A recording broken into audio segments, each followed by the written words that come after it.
It's normal to be nervous when you're new at something.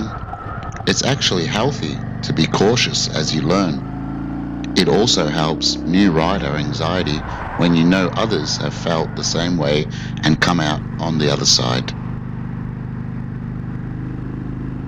It's pretty universal to put off telling certain family members you're taking up motorcycle riding. Maybe it's your mama who you know will put her hand over her heart and gasp at the thought of her precious baby being subject to that kind of danger. Or perhaps it's an aunt who will start sending you articles about tragedies and statistics. Sometimes those fears do rub off on people when they first start riding. But most of the time, new rider anxiety happens because you come face to face with the fragility of human life. In a contest between bone, skin, and asphalt, the asphalt will always win. Colliding into hard surfaces at any speed can cause injury. And while safety gear goes a long way towards preventing head injuries and road rash, riding a motorcycle will always make you more vulnerable than riding in a car. New riders have a decision to make. Is the risk worth the potential reward? Once they start riding, will they get good at it quickly enough that they experience enjoyment to balance out the challenge? What if they put in money and time only to find out it's something they're just not able to do? In addition to these fears, new riders also worry about the following. Beginner and veteran riders both cringe at the thought of accidentally dropping a motorcycle. It's embarrassing and it can do damage. Tank dents can feel like a flashing neon sign that says, "I messed up." Also, no one is more conscious of how heavy and unwieldy a motorcycle can be like a new rider.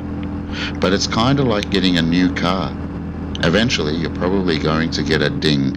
Sure, it sucks. It makes you want to kick cats, but you get over it. Since the primary cause of this fear is embarrassment, it helps to recognize eventually it happens to everyone. Bikers won't laugh at you, they'll empathize. If they don't, karma. Riding on the highway. Highways are scary. They are no matter which state or country you're in. Speed limits are higher and drivers are both aggressive and oblivious. It's very, very wise not to take it on if it's outside your skill level. However, even with rush hour traffic, it's all going in the same direction. There aren't unexpected turns or a lot of starts and stops. Cars aren't unexpectedly backing out of driveways or darting in from alleys. Learn your stuff, but don't let this fear keep you from riding. Yes, wet roads can be more hazardous than dry ones. Riders should be alert for wet patches, puddles, and oil slicks. But with preparation and practice, rain doesn't have to keep you home. Use common sense, pack rain gear, pull off if the rain is heavy, and wait for it to pass. Let's just be honest. For a lot of people, part of the motivation for riding is that it just looks cool. Motorcyclists are perceived as badasses. Everybody has a little something inside them that wants to know if they ever were in an action scene, they could jump on a bike and roar through the cobblestone streets of a seaside European town with 6 ninja assassins in chase and come out looking like a hero. So the possibility of things going the opposite way also causes anxiety. What if you're riding with people you know and you do something that makes you look like a total newbie? What if they look at the way you turn or brake or pull into parking spaces and snicker behind your back? What if you find yourself in an unexpected situation and you don't know what to do and you're forced to choose between asking for help and just doing your best? So you just go for it and you do the worst possible thing. If that paragraph made you hyperventilate a little, know it was written from a position of having been there. Those fears are normal, but they're not how things actually go.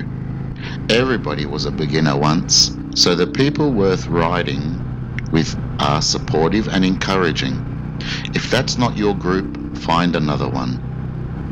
Enjoy the freedom and ditch any need to be competitive. Crashing. This fear is healthy and legitimate. Take classes to level up your skill and have a realistic idea of what you should and should not attempt. Invest in good, protective gear. Keep your brakes and tires in good shape. Determine from the very beginning you're not getting on the bike if you're fatigued, emotional, or under the influence. Let's say the worst happens, you drop your bike more than once. You totally embarrass yourself in a group. You go for a ride in the rain and make every beginner rider mistake in the book. Maybe you even crash and hurt yourself or your bike. There's a saying that gets passed around. Two types of riders exist. The one who have already come off their bike and the ones to whom it hasn't happened yet. The same could be said for those who have had dropped their bike and the ones who haven't yet had that experience, but eventually will. Don't let that fear make you park your bike for good. Most riders say the best way to get a confidence boost is to ride with a supportive group. When friends cheer you on, it boosts your confidence. One small win after another erases the sting of past mistakes. Over time, you'll find the anxiety fades until all you notice is the joy and freedom of the open road.